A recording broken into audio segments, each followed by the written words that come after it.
Hello. I would like to call to order the regular meeting of the Board of Directors for the Vallecitos Water District.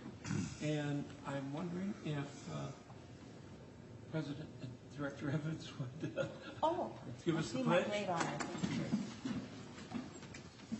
Ready? Begin. I pledge allegiance to the flag of the United States of America and to the republic for which it stands, one nation, under God, indivisible, with liberty and justice for all.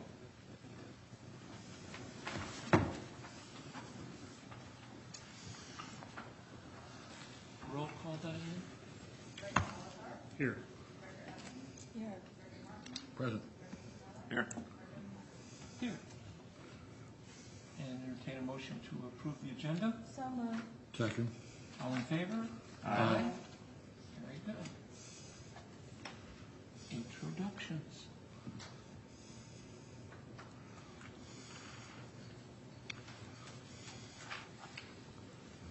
think you guys have intimidated them. They're a little nervous. Throwing you under the bus. I actually have two employees to introduce today. The first is Brian Fonseca.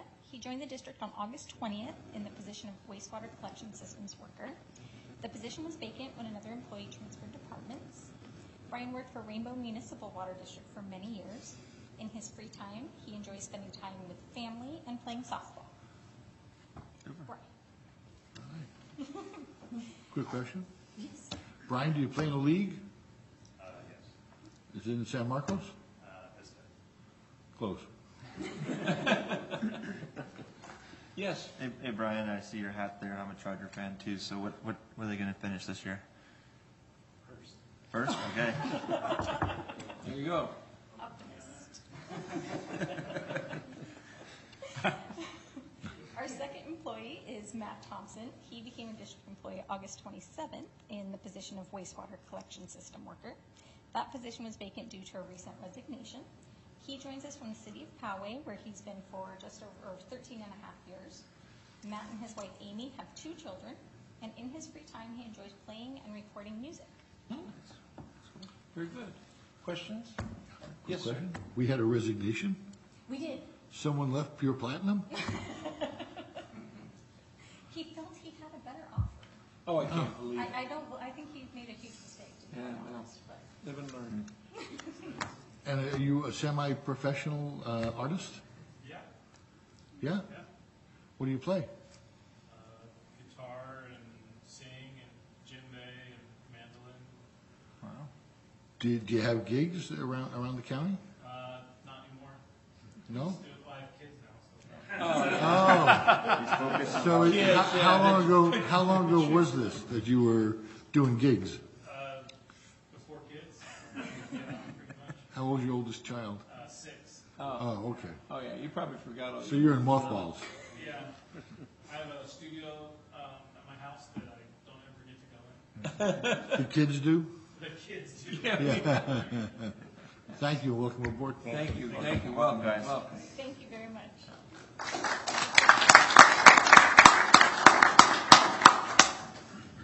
Presentations. Bridget, will you do this? Yes, I will. So we have an employee today that received a certification for his wastewater treatment plant operator. It's Mark Smith. So if Mark can come down and if the president can come down. Absolutely. Ooh, all So right. it's a big accomplishment to an employee in this field to get the certification. So it's a great opportunity. So Mark, I wanted to ask, does this put you're 3, and it said here, Matt's 2 and Brian's 1? Is that on this certification here for collection systems? Your treatment plant operator, it's a whole different thing. Yes, yeah, yeah, it's different, sir. Yeah, I'm sorry. His certification's for 3, but he is a great 2. Yeah, mine too, great. Excellent. Well, congratulations, Mark. Yeah. Nice job, and I know that wasn't an easy task. My son-in-law was involved. Got his son-in-law's job. Good job. All right.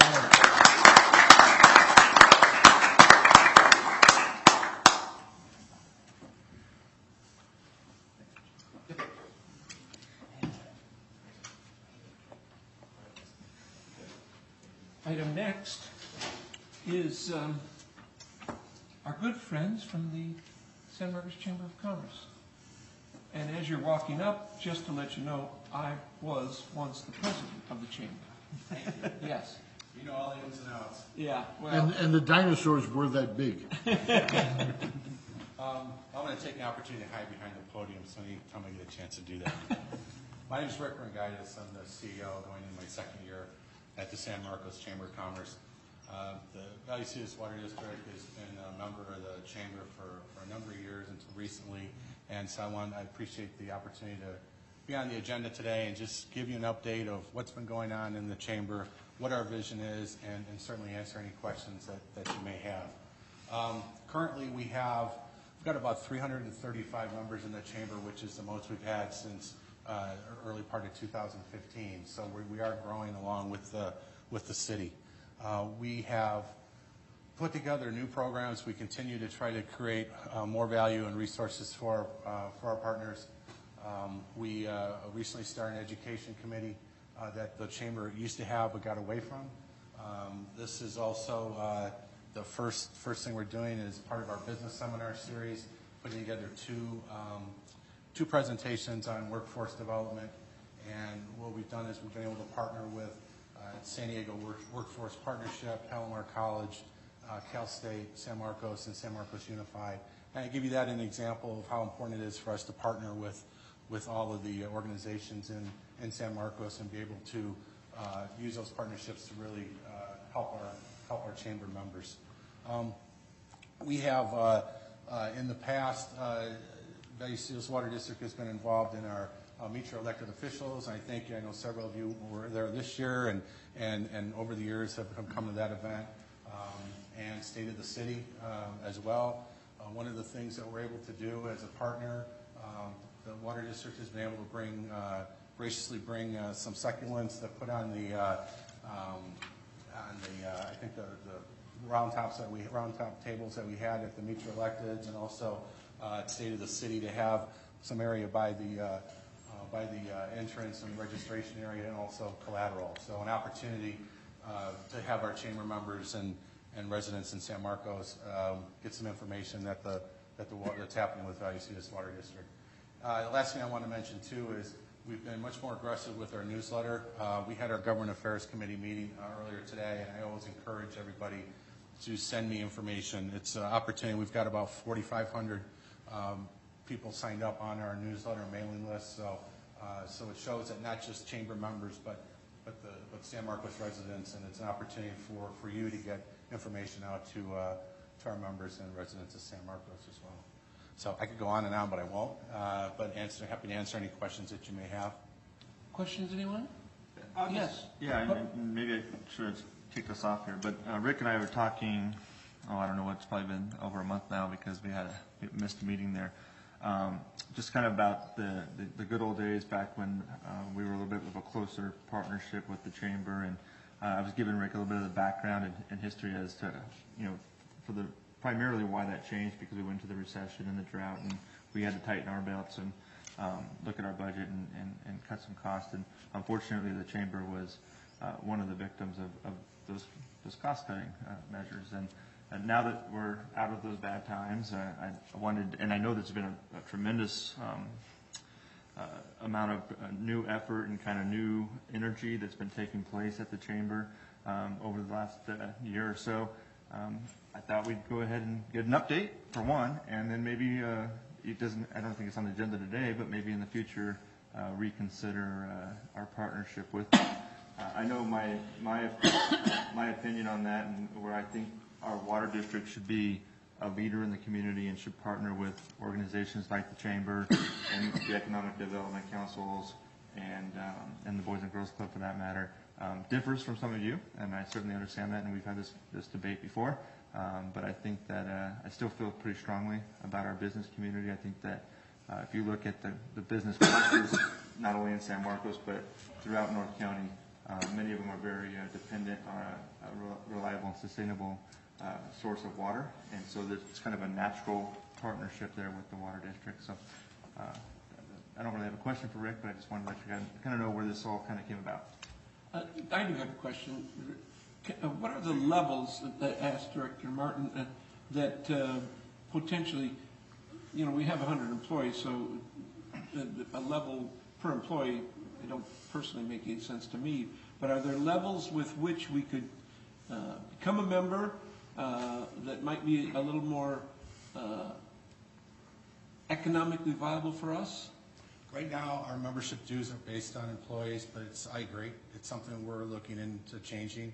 I've just recently got back from a conference in Sacramento and met with several people there that have a tiered dues because it does make more sense of the chamber. What we have to offer is really different for every chamber member, and so it's an opportunity for our chamber members to maximize their membership. So again, that's not something we have in place, but it's something we're working on, and we're going to get there. It's just going to take a little while to roll it out because I want to make sure we do it the right way, and again, just make sure we're able to maximize our the value for our members. Yeah, back in the day, there was that civic membership that people like us, the Boys and Girls Club, any community group, could participate in at very reasonable cost and still promote the chamber. So I would encourage you to take it back to your board and let them know that at least I'm interested, and it sounds like at least one other are, of doing something, but the cost, the membership based on employees is really just too tall for me. Anybody else? Yes. I would like to thank you, and I don't remember who had invited you, but I'm really glad you were here. And I think that our local chamber is important, so I would agree with both Director Sinella and Chair Hernandez here that when you've worked out your rates, it would be wonderful if you could come and present and ask us to be a member as well. I think that would be a good thing. Well, and I'm happy to not wait and at least look at giving something that makes sense to you and with regards to your budget and what the expectations are out of the chamber membership. So I'd be happy to put something together and have you look at it. And on that note, just a request to continue to put out the plans and information. I'm sure we'd be happy to continue to do that. Again, board member or our promotional Public relations budget would support that, I'm pretty sure. So appreciate you being here. Glad for the information. I did see your newsletter online, and that was very nice looking. And you can imagine we've seen a lot of years of newsletters come and go, but I was very pleased with the one I saw. Well, I appreciate that even more because I'm the one that did it. So. Oh, well, then you're doing a grand job. It was very informative, and if I have any comment, I'll send it to you in email. Okay, please do. Yes. So, Rick, we can't vote on anything unless it's agendized. So if you send kind of whatever you and your board come up with as far as either a government rate or a civic rate, if you could send that to Diane and she can pass it along to Glenn, and then we can consider it and put it on a future agenda to make a final decision on it. Great, I appreciate it. Thanks, everyone. Yep. Thank you. Thank you. All right. Diane, do we have any public comment? I need somebody to call the hospital. This is the second meeting in a row we've not been here, and I'm a little worried for He was at the finance meeting. Oh, very good. Well, there you go. There's been a sighting. All right, thank you, Michael. He asked a question about Jupiter's 16 moons at the finance meeting. All righty. The consent calendar. I would entertain a motion to approve the consent calendar. So moved. I'll second that. I just had a little question. I don't want to pull it off. You do want to? I do not. I just have a Okay. little quick question. Go ahead. And that was on the newsletter from Vallecitos, Chris, when I asked you, did you see what I was talking about? No. Yeah, I was reading through it, and my only concerns are with my copy I just made. It has a lot of, the typo errors and gaps and spaces. Here's how it printed off my computer. It might be my computer, but I just want you to be sure it's not doing those funny things. Yeah, I think that's your computer. It's my computer, there you go. Oftentimes things don't. I'm just ahead of the curve on everything. Yeah. Mhm. So. Yeah, I don't have any use.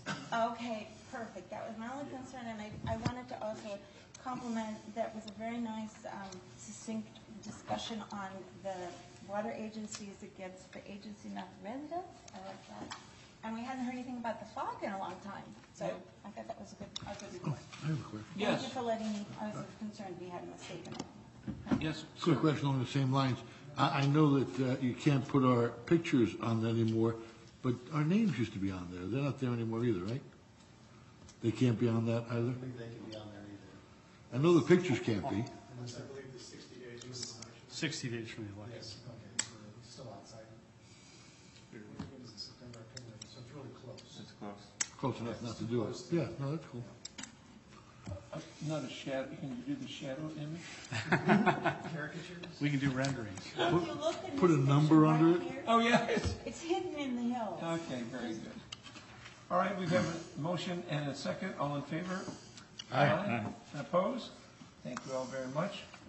Action items 2.1, acceptance of north and south pressure reducing station upgrades. Jason and James are gonna take you through the acceptance of. Look at this, very professional. Wow. You- You don't you- have any Wait, screens. you guys don't have monitors? You don't have screens. What's up with I that? got screen right here.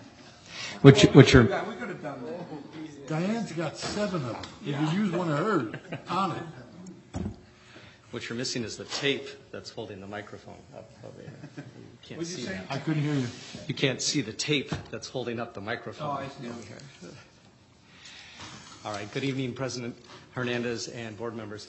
I'm here to discuss the acceptance of the North and South Pressure Reducing Station Upgrade Project.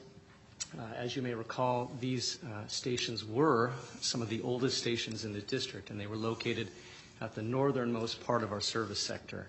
The original intent of this project was to bring electrical power to the stations so that we could install SCADA technology so that our operators could have remote access, monitoring and control to these stations. During the design, we discovered that we needed to upgrade the stations structurally and mechanical issues, basically bring them up to code. So that project was awarded by the board last August, and construction actually began January of this year. Very quickly, we ran into some unforeseen conditions when they were excavating for the pipe outside of the vaults. We discovered that the pipe was in the wrong location and configuration than was shown in the as-built drawings. We also uncovered a few leaks that needed to be repaired. So between the replumbing that needed to occur and the leaks that needed to be repaired, we actually needed to separate the stations from the transmission mains, and we needed to install some valves to separate that. So if you, let's see, skip to page 29 of your board packet, you can see an itemized list of change orders that occurred on the project.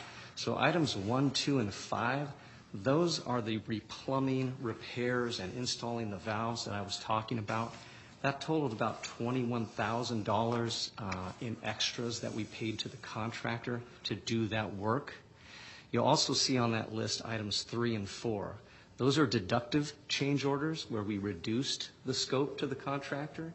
So all said and done, we had a negative $4,800 to the contractor. That results in about a negative 0.03 change order percentage. And I just want to, if you remember, about this time last year, engineering gave a presentation kind of talking about the history of our change orders for the last 10 or 12 years, kind of where we were. And we were about 2.8% on average. Last year we were 1.7.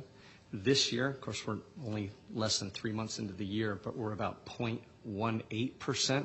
And these are all just indicators to kind of see how we're doing on a project. So as far as that standpoint, we did pretty well on this project. The work was completed last month. If you look at page 32 and 33, there are before and after photos of the project. I can tell you that they're not very pretty, but that the operators really appreciate the upgrades, intrusion alarms, an actual concrete floor with sump pumps, ventilation. All these upgrades that we did make it much more easier for our operators to maintain these facilities.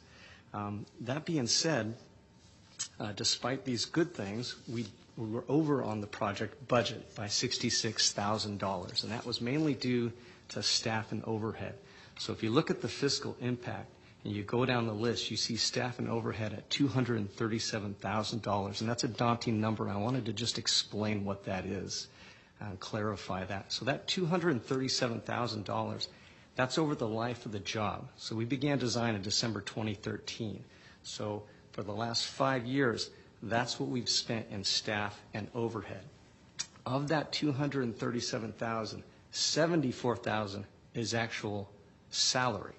$163,000 is overhead, right? And we understand that overhead is the power, the electricity, the IT staff, the customer service, all those things that assist us on these projects.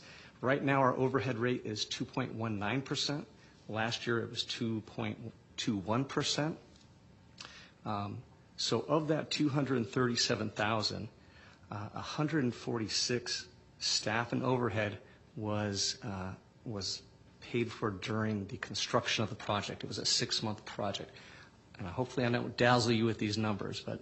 Just to clarify, it's not 2.19%, it's 2.19 multiplied. Sorry, yeah, correct. Right. So the $146,000 that we spent in staff and overhead during the construction of the project, and that's really where we went sort of over our estimate. Of that, $44,000 of that was salary to staff. Now, that's not an extra check.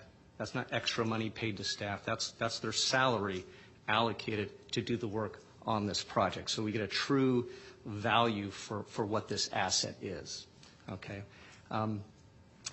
And when we look at, okay, why did we go over on this budget? There's really 2 reasons. One reason is, like I said, we had those extras, that $21,000 that we paid the contractor. So associated with that work was staff time. We had to investigate what was going on. We had to come up with solutions. We had to coordinate shutdowns. There was nighttime work. We had to pull water quality samples. All that work by staff associated with that extra work. That total was about $30,000 in staff and overhead for just that work. The second reason was the project was just more complex than we figured. We just spent more time on the job. I did not budget enough time for staff. In fact, when I looked back, I budgeted for myself 30 hours on this project. I actually spent 90 hours on this project, which again sounds like a lot. Over the 6-month construction project, that actually translates to less than 4 hours a week. So it just was a more complex job. We had a lot more extras, and that's why we went over on the project. Now, understand that being $66,000 over on the project is not $66,000 over on the district's entire budget. Right? We had already allocated that staff time to do work. It was now just being allocated more toward that project. So hopefully that makes some sense.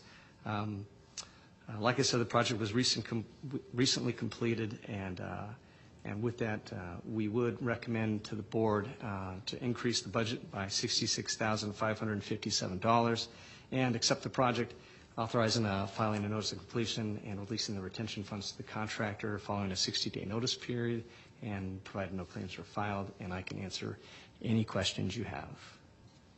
Director, after the report, great job, great, glad it's done. I don't have any problem with your explanation. So instead of you putting in 30 hours, you put in 80 hours? Is that what you said? 90, You yes. personally? Yeah. Okay. So that additional 50 hours came off of another job that should have been done, or you were going to sit there idly on your hands at your desk. What I'm saying is your explanation doesn't make sense to me, because if you weren't doing this job, you'd be doing another job. Correct. Which didn't get done because you weren't there to do it. Correct, yeah. And to let you know, probably about in May, we do tracking on the projects. About in May, we knew that we were coming up against the budget ceiling. And we met with internally to try to strategize how can we reduce some of these costs. But we can't walk away from the job. We can't stop the job. We can't pull it. We've got to finish the job. And we try to strategize on how to reduce our time. But there's still work that has to be inspected. There's still project that has to be managed. So you are right. The more time I spend on project A, I can't spend on project B. True? Yeah. So what happened to Project B or Project C? I mean, I understand it's a great project. You had to do what you had to do. I have no qualms. My question is, you're saying it's just staff time. Well, if staff wasn't putting additional time into this, they would have been working on something else that didn't get done, or we had to hire outside consultants. Yeah, that we didn't do. We definitely prioritize. So projects in construction, we've got people working in the field. They are always the priority. So if those projects demand issues, then yeah, that's where we focus our time. So you are correct. So Director Martin, in your example, projects B and C would be delayed a little. They'd be pushed back because staff was focusing on the project that was right in front of us that we had to move forward. And therefore, following that line of reasoning, those projects are going to cost more. Not necessarily. No, Because we prices track- don't go down. Well, if you're talking about the general increase in the cost of construction, but it doesn't mean we're going to spend more time designing a project or necessarily result in higher bids. We don't know what the construction market will be like, but it is true that the project will be delayed by an equivalent amount of time, maybe not hour for hour, but the time Jason spent on this project, he wasn't spending on any of the other projects. Okay, I was just trying to make the point. I think the project's great. I'm glad you got it done. You did whatever you had to. You did an awesome job. So my question is just, when you throw staff time out there, staff time has a cost to it. And if you're spending it on this one, you're not spending it on the other ones. It is your staff, I guess. So that's all I'm trying to bring up. It's not an easy, it doesn't cost anything, because it does. Director Evans? I took a slightly different perspective on this. I wanted to compliment you on how thoroughly you tried to explain to us where the money went and what it went to and what it is. And I'm sure we all are aware, a budget is a budget and life is life, and there are more projects than we have money for, always is, and less time than we need. So I appreciate how comments were, but I thought that was pretty amazing in 5 years to only be this over. And I have two questions. I appreciated your efforts in lowering costs, and my two questions on that were, you had said in the scope of work you were going to do the valves were two of the valves were properly functioning. You did not need to replace them. So does that mean they're properly working and you put some new and some you kept? Is that correct? Is that how I read this? Yeah, so Okay. so the original scope was for them to replace a couple valves. Okay. So does that mean that the life use of those valves, we're getting more out of them, but they'll need to be replaced a little bit down the road sooner than the rest of the project? Yeah.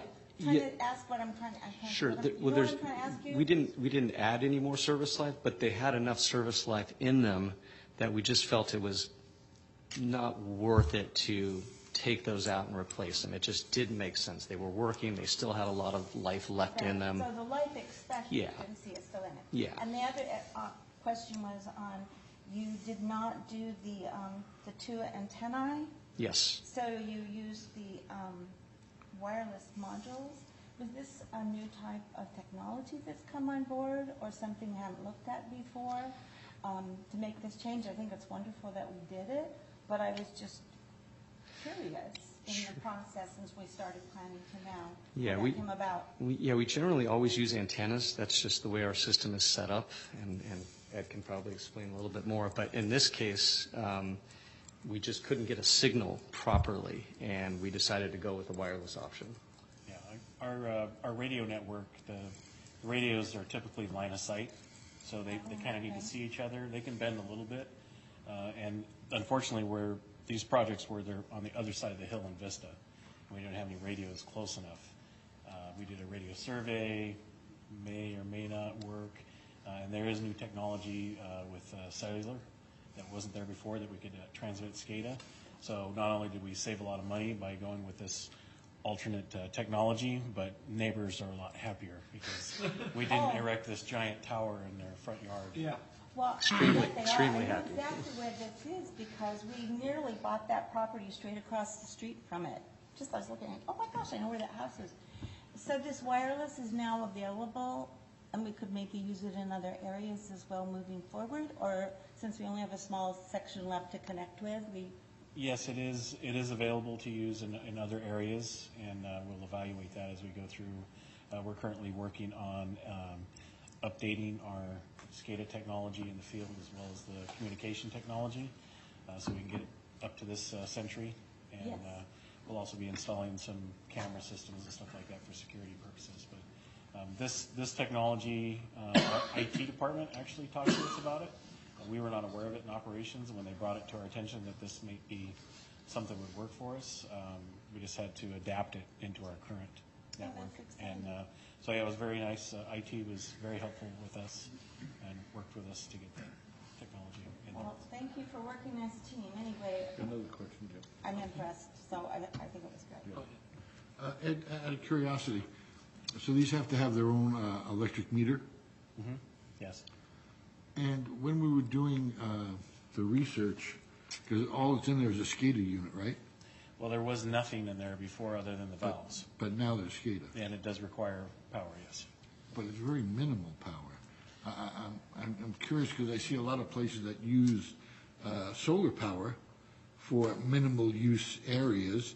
Of course, you can't depend on it because it's a cloudy day, you don't have power. But now they make batteries. Was that something we looked at when we just did our solar, looking at all of our properties and using solar on any of them? Because it seems to me in the long run, that's going to save some money. It was looked at for the two sites, but again, it's on our easement, or basically, we'd be putting up another tower.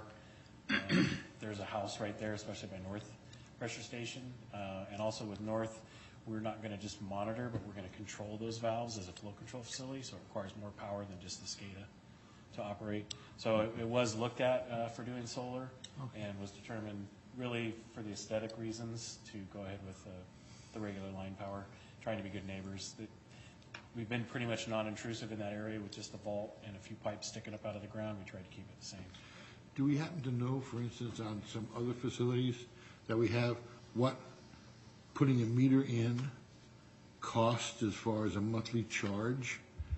Because you have the standby rate of surcharge, I'm assuming like everybody else does, and you don't use that much electricity. We have in some areas actually pulled our electric meters and gone with the cellular technology for some of our sewer flow meters.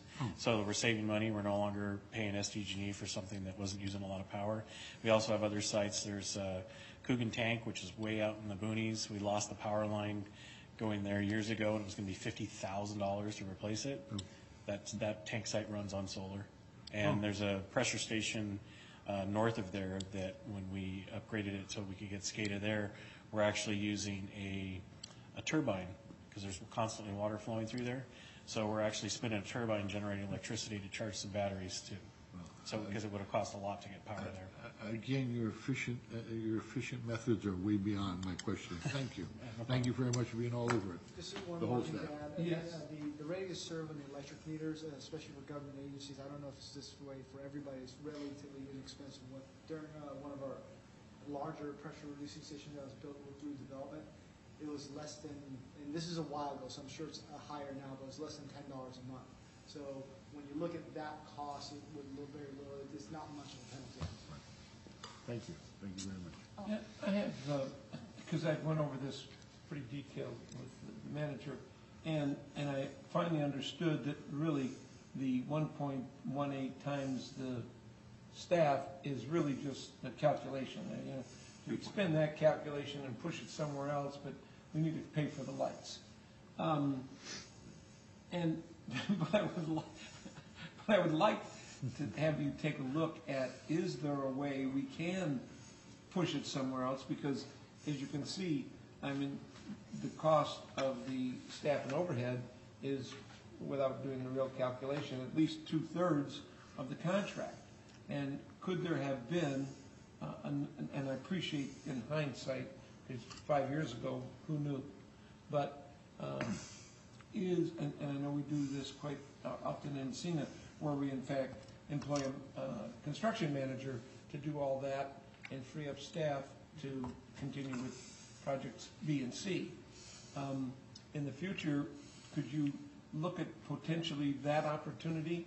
And again, I know the 2.1%, not percent, 2 point times the staff has got to be pushed somewhere. So it's not that we're going to be saving any money directly, because we're still going to have to turn on the lights, but perhaps there's a way of minimizing it on each of the jobs. So I don't know if there's a net difference there. I can address the construction manager portion. So Jason and I sit down on every job and figure out this is at the beginning, the estimate of how much staff time it would take to manage this. That there's going to be a certain amount of changes that's going to take some staff time. Smaller jobs, to be honest, are more difficult because it's kind of like that. Your fixed costs. There's a certain amount of management that has to be done on every job, whether it's a multi-million-dollar project or a couple $100,000 project. It still takes a certain amount of staff time. And when something changes on a small job, it makes a greater percentage impact. The dollar amount may not be greater, but the percentage compared to the whole budget is greater. So a lot of times on smaller jobs, when you get a consultant on board for a construction manager, for example, just that initial, it's not really a mobilization cost, but just for it to make it worth their time, the cost is fairly high. So we'll take that on as staff.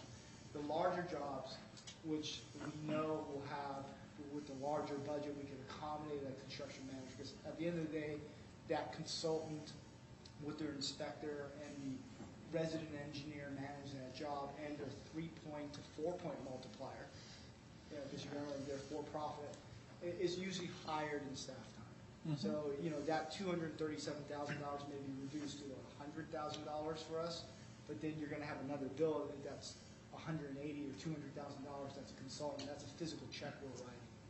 As far as the overhead expenses, I know I can't really speak in detail of that, but I know there's an accounting practice that I think the board has maybe gone through before with some of the other projects.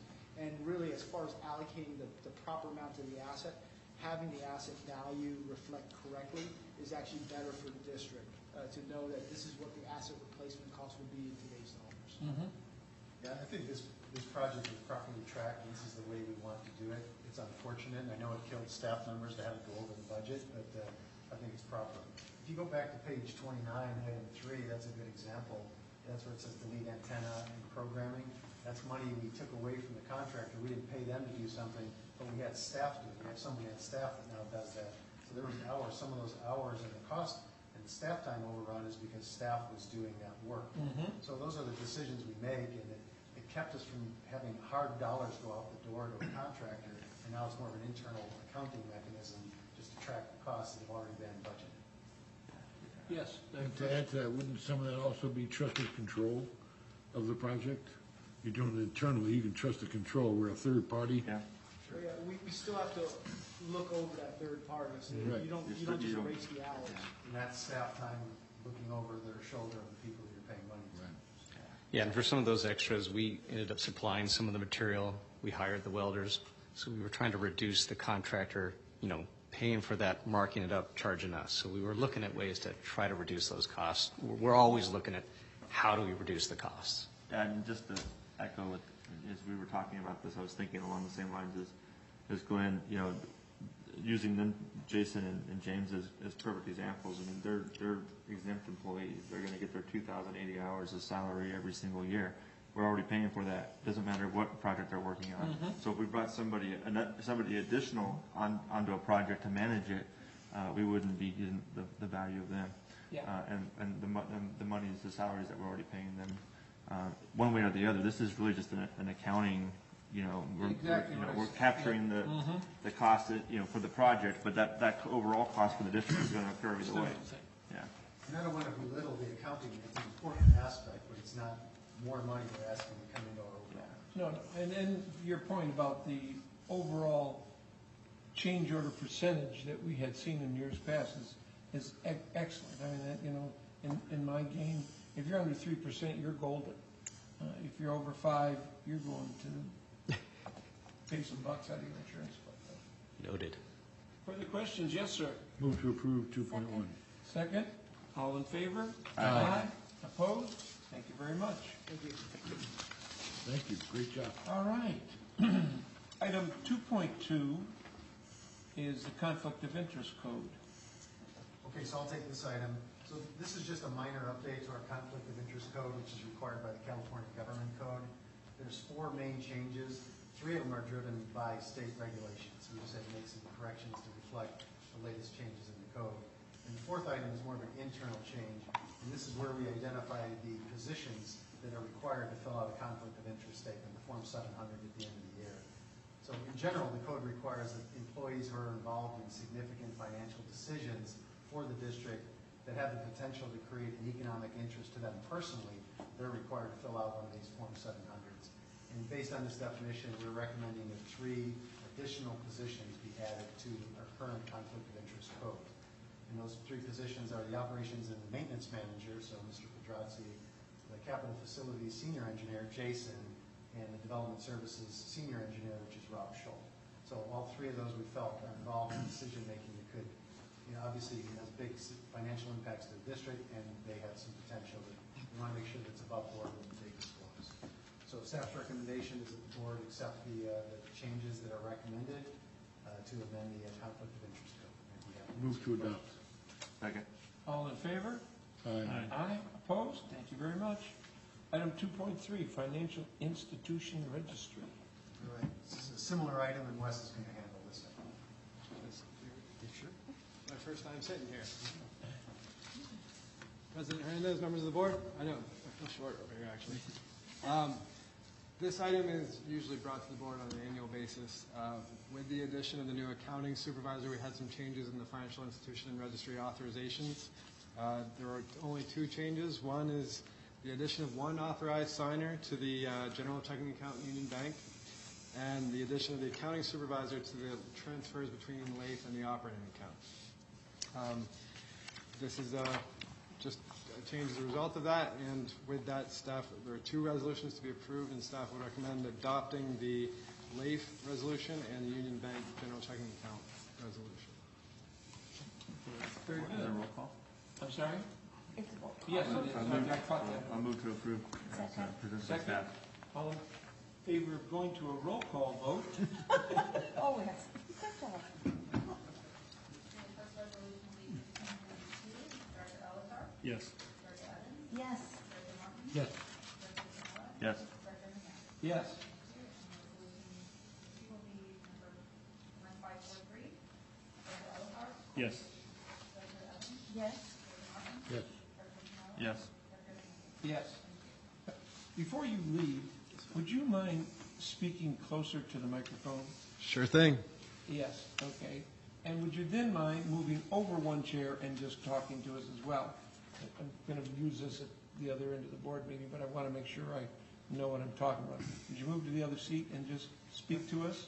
So there's only, I know. to see if we can. That's why I want you to move. President Hernandez, we're getting overhead charged right now.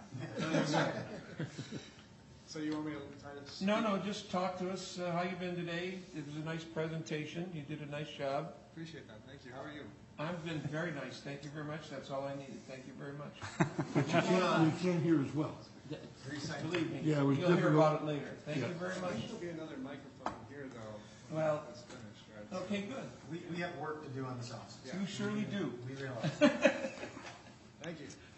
I'll have direction for you at the end of the board meeting. All right. Item next, reports. General Manager. All right, I have good news, I have bad news, Oh. and I have just news. Just- I'll start with the good news. So water tax, we talked about the water tax, and the good news is that the California legislative session ended on August 31st at midnight, and they did not move forward with the 2 bills that resulted in the water tax. So that's good news. Assembly Speaker Rendon, he pledged his continued commitment to this issue, and he's sure that he wants to make water safe and affordable for everybody in California. And he's acknowledging that we need a more sustainable funding source and not this piecemeal approach that is being done. So you can bet that when the next legislative session starts, this is going to rear its head again. But for now, we can declare victory. So that's the good news. The bad news on the legislative front is Senate Bill 998. That's the bill that would significantly revamp how water agencies can construct their water shutoff programs. So basically, it makes it more difficult for agencies to shut people off for non-payment. It reduces the amount of money we can get in fees for shutoffs and reestablishment of services. It passed on the Assembly and Senate floors. It's sitting on the governor's desk right now. Assuming it gets signed by the governor, staff will then put together a program that reflects the new legislation and present it to the board so the board understands what changes we may have to make. Talking with the Livenhain Municipal Water District General Manager Kim Thorner, they had a recent review by their rating agencies, and this is one of the issues that the rating agencies brought up. How big of a financial impact is this to districts if you can't collect the fees that you want to? Based on Livenhain's analysis, it was only on the order of, I think it was around $100,000. So in the big scheme of things, it's not a big ticket item, but that's $100,000 less in revenue they can get in. That's just for reconnections. How many additional customers won't pay their bills because it's harder to turn them off? That's an unknown. Livenhain did not try to estimate that, and I'm not quite sure how we would try to estimate that as well. Assuming that budget is signed, or the bill is signed by the governor, we'll be back probably within a month of that time, letting the board know what the impacts are. So I got a quick question. Yes. How does the bill get around, we've been told it's illegal for us to establish like a lifeline rate, like SDG&E has, for example, for low-income households. This is essentially a lifeline rate. I mean, if somebody either cannot or chooses not to pay their bill, and we have to continue servicing them free water, essentially, that doesn't just get absorbed by our profit margin because we don't have a profit margin. It gets absorbed by the rest of our customers. So essentially, they're being subsidized by the rest of our customers just as they would if we had a lifeline rate. So how are they getting around that law? That's a great question, and I don't know how to answer it. So we've been very involved, Vallecitos through myself and other water districts have been active in the legislative process to try to get them to stop that. And that's the issue we've been raising repeatedly, whether it's in the water tax or in the Senate Bill 998, trying to figure out how do you justify this in light of Proposition 218.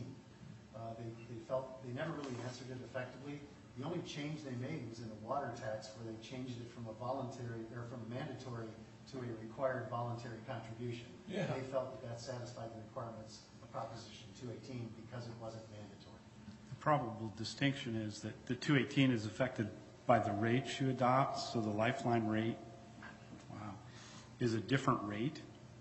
This is, the customers are being charged the rate, they're just not, they're delinquent, and it shows up as a collection on your books, so it probably affects the 218 analysis differently, even though those delinquent rates, if uncollected, are going to then be rolled back in and absorbed by the ratepayers. To your point, that's exactly what we've had.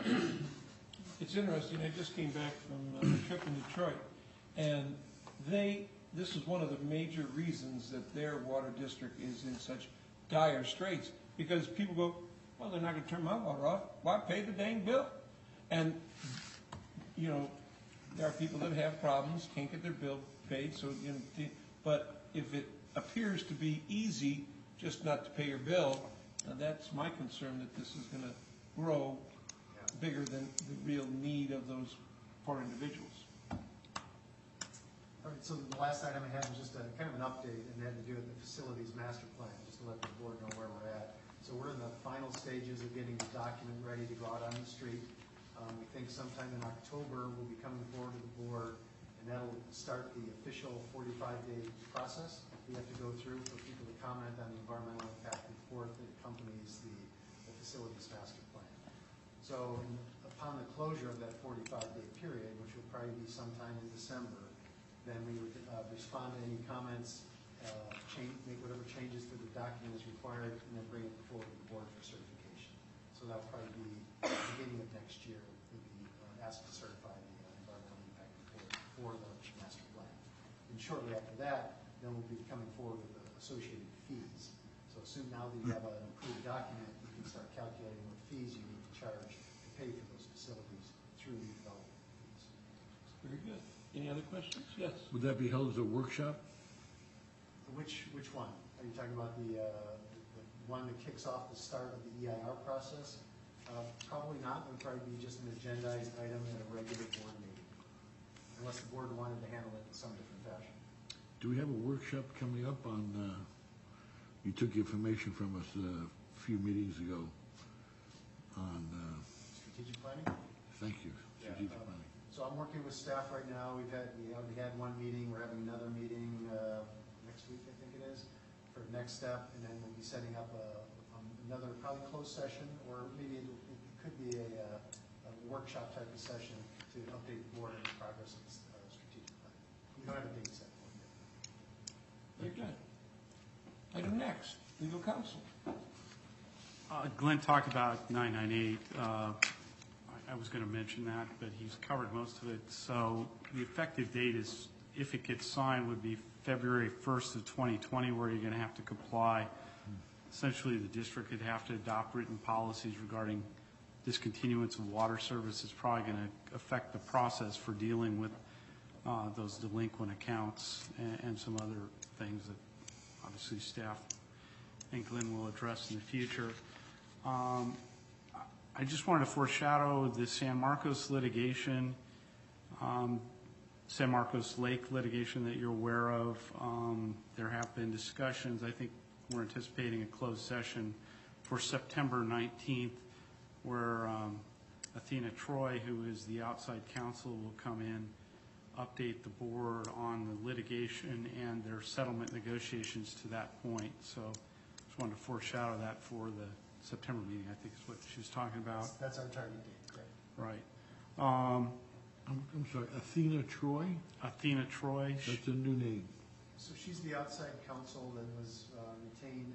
Aqua JPIA is paying the cost, but Athena works with Neil Myers. You've seen Neil. Yeah, okay, So okay. they work together. She's more of the person really in the day-to-day with the Lake San Marcos litigation. Thank you. That's all right.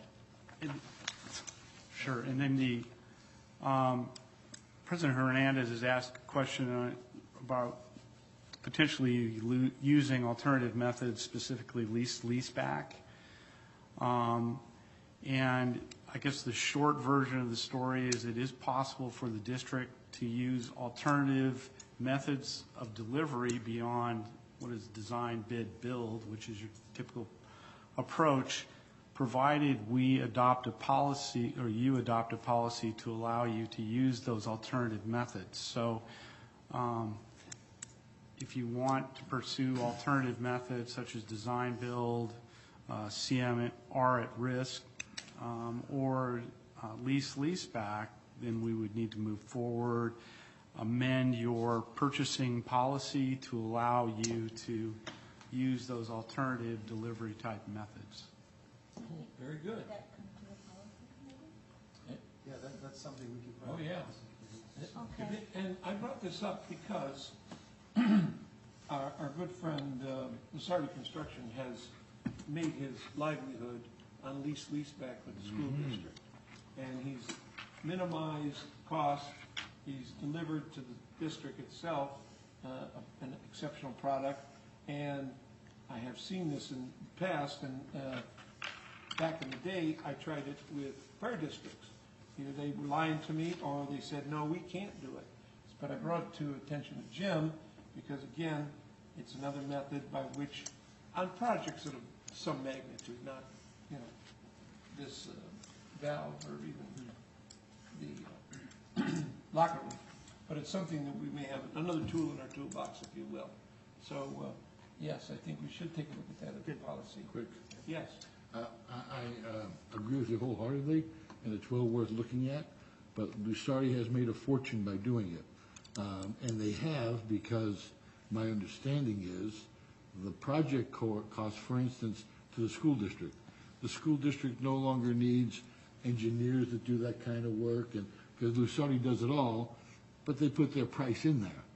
And they pad it for change orders and things like that, because they can't go back and charge more later for a change order. So that's how he's made quite a few dollars. So it's well worth looking into, but just being aware that there's not always a silver lining to that. There's Lusardi's done very well by doing that. School district hasn't. They paid the price. Yeah, there's obviously reasons that you would use alternative methods.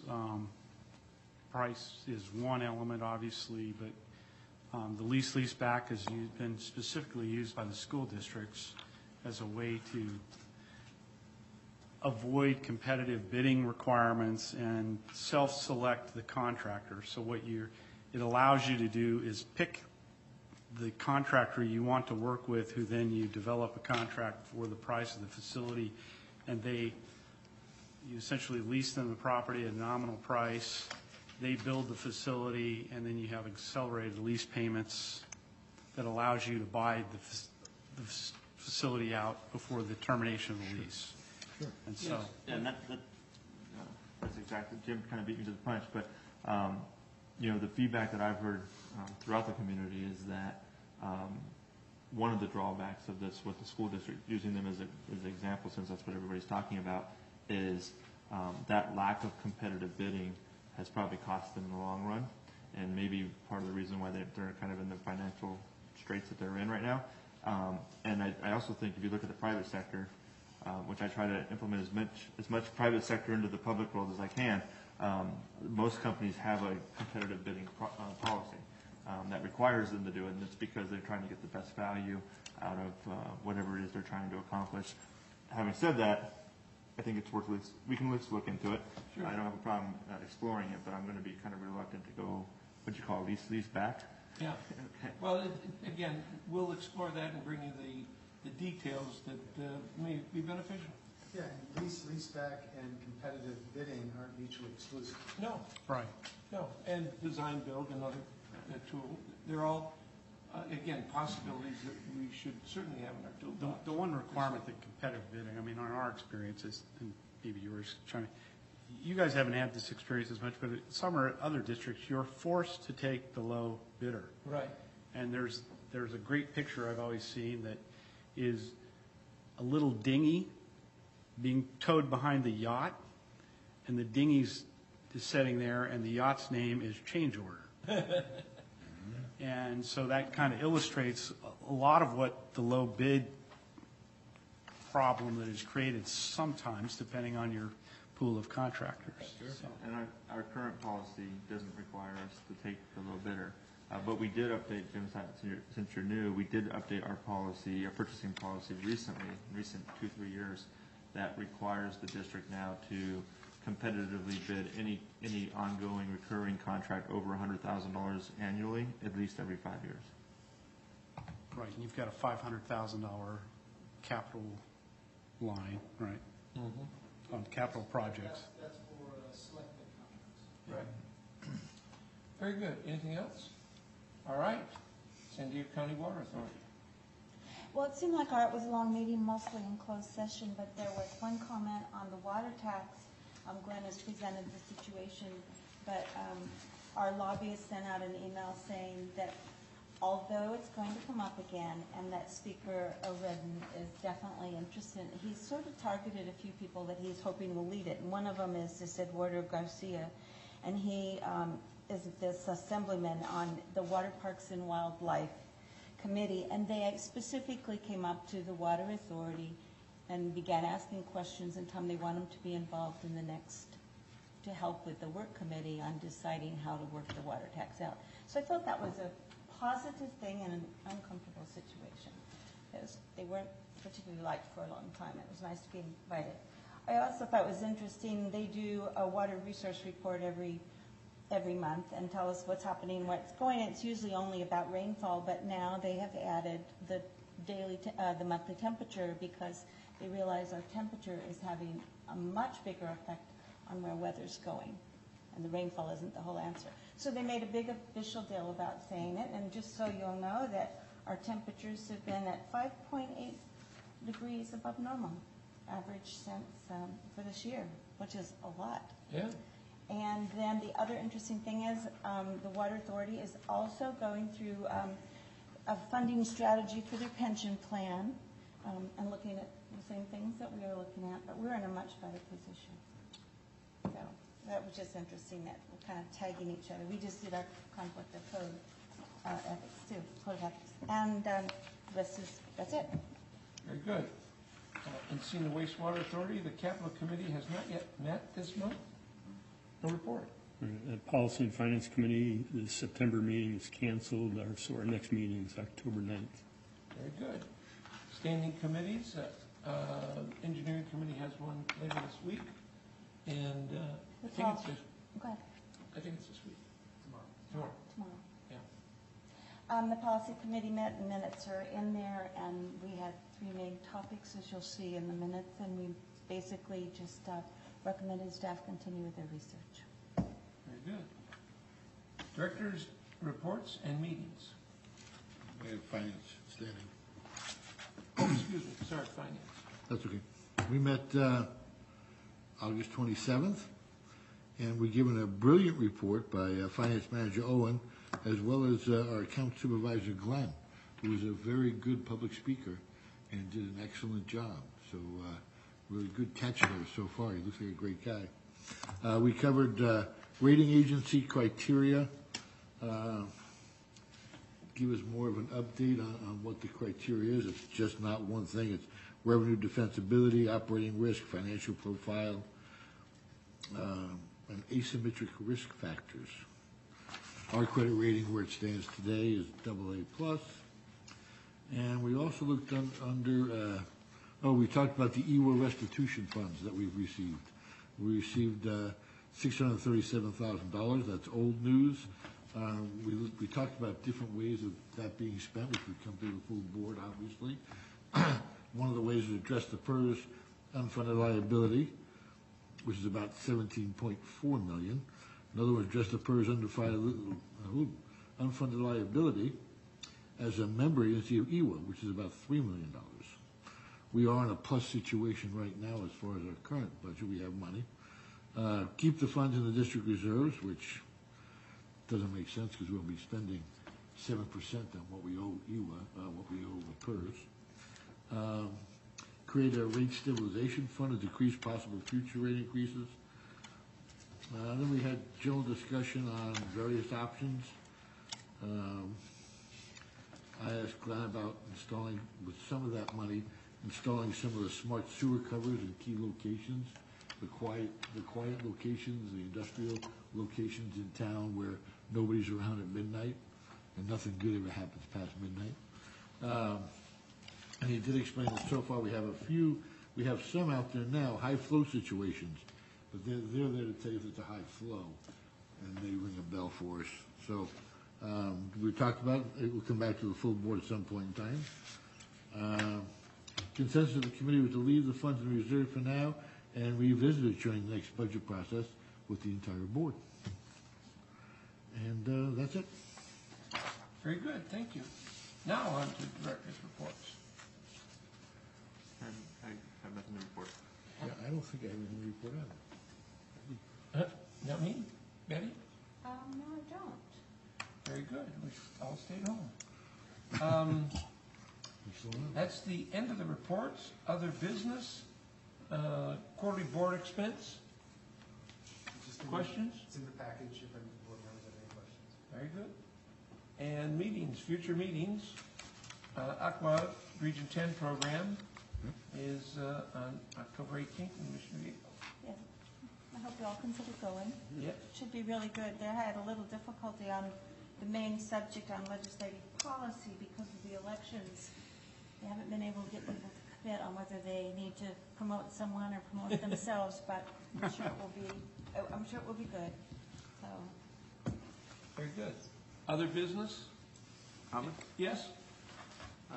Glenn, I know you guys haven't been busy at all, but when can we expect an update on our 35 acres back here? I have a meeting set up with, I guess I'll say a consultant. It's next Wednesday. Okay. So I should have. So should we have some, a fairly formal update by the end of the month? Or Yeah, by the end of the month. Good question. We have another consultant. Does a consultant that we have on the property, or just you're getting information? It's just an unpaid consultant, just to get an idea of how that person would suggest. Because you already did spend quite a bit of money on an appraisal. Yeah, it's not an appraisal, we're not spending any more money. Very good. Good question. Yes. Were you also doing a follow-up on the other property up in Coronado Hills? Were we looking at doing something? Well, I think that'll be part of the more comprehensive strategic plan, and, you know, I hate to presume what the board may want to cover in the strategic plan, but I assume capitalization of surplus property will be one of them. And that'll be looked at more of a holistic view, and it may pull in an adjacent property into that bigger study as well. Very good. Thank you. Anything else over here? Think not. Again, the speakers, I know we're in the process, but one of the things that the microphones, both that I heard tonight, and maybe it's going to be rectified, but both users of those microphones sounded to me like they were in a cave.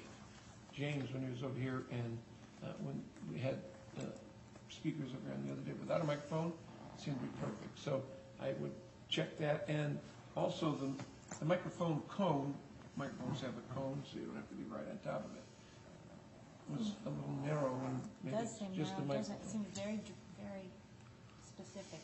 Yeah, you gotta be. So those are not the microphones that we'll be using. Oh, well, good, never mind. Those are from the old, Brilliant. yeah, so it's a We're still on the old microphones and a temporary signal processor. Oh, good. Well, thank you very much for that. The new microphones they were delayed. They were coming from the company, I believe, is in Thailand. I was gonna say. Yeah, or Singapore, and they are expected in the States on Friday. So we should be getting them early next week. Thank you very much. Never mind. And each of the microphones will have an individual speaker that's going right towards you. Good. So you will have a more direct sound. Yeah. And along those lines, will Diane have those additional 2 or 3 monitors that she suggestively needs over there? she's No, her monitors will be cutting down. Oh, good. Oh. Jeez. All right. And on a positive note, we'll only have one here and then the 3 over there. So majority of what you see on this side will be cleared out. So. Where are they going? Surplus. They'll be repurposed. They're brand new, though. And then we could ask staff to go to, public speaking classes. That would help. Yeah. Well, all joking aside, there will be some training opportunities. We're gonna have a lot of new hardware, and Diane's gonna have to learn how to use all the new systems. Staff will have to learn how to better use the system, and the board members will have to be taught how to use, because you'll have push to talk, you'll have voting buttons. It'll be different. Excited. Yeah, it's a very exciting time. Yeah. That's exciting. We'll have a 6-month trial period, and Yeah, if it's, to get it you'll right. know the damn stuff. Anyhow, moving along. Anything further? We are adjourned.